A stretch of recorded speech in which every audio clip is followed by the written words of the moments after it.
السلام علیکم۔ انسان ہمیشہ سے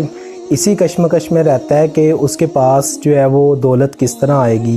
اور وہ اپنے کاروبار یا اپنی جائیدادیں بنا کر کس طرح شہرت حاصل کر سکتا ہے، اور بالفرض اگر وہ دولت حاصل کر کے یا اپنی کسی بھی وجہ سے شہرت حاصل کر بھی لیتا ہے، لوگ اس کو اس کے نام کی وجہ سے جانتے ہیں، سو ڈیفینیٹلی یہ ایک اچیومنٹ ہے۔ لیکن انسان سم ٹائم جب اس مقام پر ہوتا ہے تو وہ یہ بھول جاتا ہے کہ جو کچھ بھی ہے اس کی جو عزت ہے وہ اس کی ڈیفینیٹلی شخصیت کی نہیں ہے، وہ اس کی ویلیوز کی ہیں۔ وہ ویلیوز چاہے دولت کی شکل میں ہوں، چاہے وہ شہرت کی شکل میں ہوں، وہ کسی بھی صورت میں جو ہے وہ اس کے مائنڈ میں یہ جاتا ہے کہ جو بھی ہے وہ اس کی اپنی شخصیت کی وجہ سے ہے، حالانکہ جو اس کی ویلیو ہوتی ہے وہ اس کی صرف اسی وجہ سے ہے جو اس کے پاس مقام ہے، ٹھیک ہے۔ تو اگر اس کو یہ پتہ ہو کہ یہ کچھ بھی نہیں ہے اور اصل چیز وہ کیا ہے تو ڈیفینیٹلی وہ اس چیز کا کبھی گمان نہیں کرے گا۔ لیٹ سپوز کہ ایک دفعہ ایک شخص جو دوست ایک مارکیٹ میں اکٹھے کام کرتے تھے، تو ایک کا دودھ دہی کا کام تھا، تو اس کا دوست اس کے پاس آیا تو وہاں پہ مارکیٹ میں کسی کی ڈیتھ ہوئی تھی، تو اس نے ایسے ہی مذاق میں کہا کہ یار مجھے تو لگا کہ آپ مر گئے ہو۔ تو اس نے آگے سے جواب دیا کہ یار جس دن میں مروں گا تو آپ پتہ ہے میں کتنا ویل ناؤن ہوں اور لوگوں میں میری ویلیو ہے، تو اس دن یہ پوری مارکیٹ بند ہوگی اور آپ کو پتہ لگ جائے گا کہ کوئی جو ہے وہ دنیا سے جا چکا ہے۔ تو وہ آگے سے مسکرا دیا۔ تو اللہ کی کرنی ایسی ہوئی کہ کچھ ہی ماہ بعد وہ دیکھتا ہے کہ اس کی واقعی ڈیتھ ہو گئی اس آدمی کی جس سے اس نے سوال پوچھا تھا۔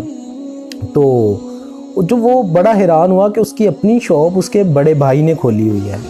تو اس نے جا کر اس کے بھائی سے سوال کیا کہ یار یہ جو مارکیٹ آج آپ کے بھائی کی ڈیتھ ہوئی ہے اور آپ ابھی تک جو ہے وہ دودھ بیچ رہے ہو، دہی بیچ رہے ہو، تو اس نے آگے سے جواب دیا کہ یار یہ ابھی جنازے میں دیر تھی تو یہ دودھ دہی خراب ہو جانا تھا، اس وجہ سے اس کو میں نے سوچا کہ جب تک جنازہ کا ٹائم پڑا ہے میں اس کو بیچ لوں۔ تو کہتے ہیں کہ میں بڑا پریشان ہوا اور بڑا ہی میرے دل میں یہ گمان گیا کہ یار وہ شخص جس کو یہ گمانی تھی کہ جب میں مروں گا اور یہ پوری مارکیٹ بند ہو جائے گی اور جو کچھ بھی ہے، اور اپنے آپ کو بڑا ویل ناؤن سمجھتا تھا، تو اس کے برعکس دیکھا جائے تو اس کے اپنے بھائی نے دکان بند نہیں کی۔ تو اس سے کہتا ہے کہ میں نے بہت جو ہے وہ میرے دل پہ دکھ پہنچا کہ واقعی انسان کی ویلیوز وہی ہیں جو وہ بناتا ہے۔ سو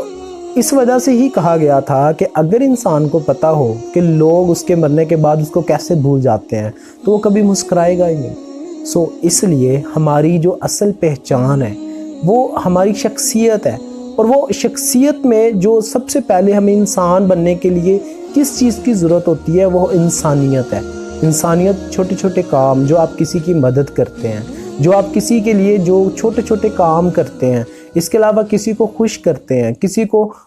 دکھ بھری کہانی میں کسی کا سہارا بنتے ہیں، تو یہ چھوٹی چھوٹی چیزیں آپ کو لمبے عرصے تک لوگوں کے دلوں میں آپ کا مقام ہمیشہ نمایاں رکھیں گی۔ لیکن اگر آپ کا یہ گمان ہے کہ آپ کی دولت یا آپ کا نام آپ کو لوگوں میں ہمیشہ پاپولر رکھے گا تو یہ آپ کی بڑی غلط فہمی ہے۔ سو اس لیے ہمیں دوسروں کے لیے چھوٹے چھوٹے کام کرتے رہنا چاہیے، تاکہ جب ہم اس دنیا میں نہ ہوں تو ہم اپنے نام کی وجہ سے نہیں بلکہ اپنے کام کی وجہ سے پہچانے جائیں۔ سو اس لیے اس انسان کی ضرور قدر کریں جو آپ کو